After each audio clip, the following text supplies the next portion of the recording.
రొమ్ము క్యాన్సర్ తర్వాత ఉన్నది సర్వైకల్ క్యాన్సర్. మరి దీనికి ఇది కూడా నిజంగా బాధాకరమైన విషయం ఏంటంటే ఇది నివారించదగ్గ క్యాన్సర్. దీనికి ఒక వ్యాక్సిన్ ఉంది. మరి ఎంతమంది తీసుకుంటున్నారు?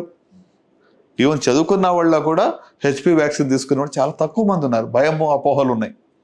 సో దానివల్ల అంటే క్యాన్సర్ యొక్క సంఖ్య 14 లక్షలు అనేది కూడా చాలా తక్కువ అండి. ఓకే, అంటే మన దగ్గర cancer still not a notifiable disease. నేను ఐ అర్జ్ యాక్చువల్లీ మన వ్యూవర్స్ కానివ్వండి, లేకుంటే అడ్వకేసీ పాలసీ వాళ్ళకి ఏంటంటే make cancer as a notifiable disease. Covid వచ్చినప్పుడు ఇది నోటిఫైబుల్ డిసీజ్ కదండి. కోవిడ్ ఎవరికి పాజిటివ్ ఉన్నా వాళ్ళ నంబరు, వాళ్ళ ఆధార్ కార్డు తీసుకుని కంపల్సరీగా వాళ్ళ పోర్టల్లో ఎంటర్ చేయాల్సిందే, రైట్? వాళ్ళని ట్రాక్ చేసేవాళ్ళు ఎక్కడికి వెళ్ళారో, ఎక్కడున్నారు ఏంటి అని చెప్పి అంత అట్లా.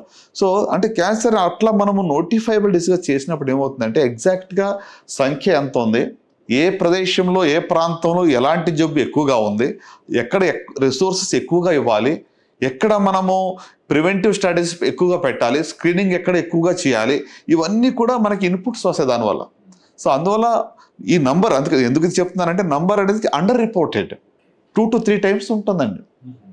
So it's under reported what the numbers that we have, because mandatory cancer registry అనేటువంటిది నోటిఫికేషన్ జరగదండి.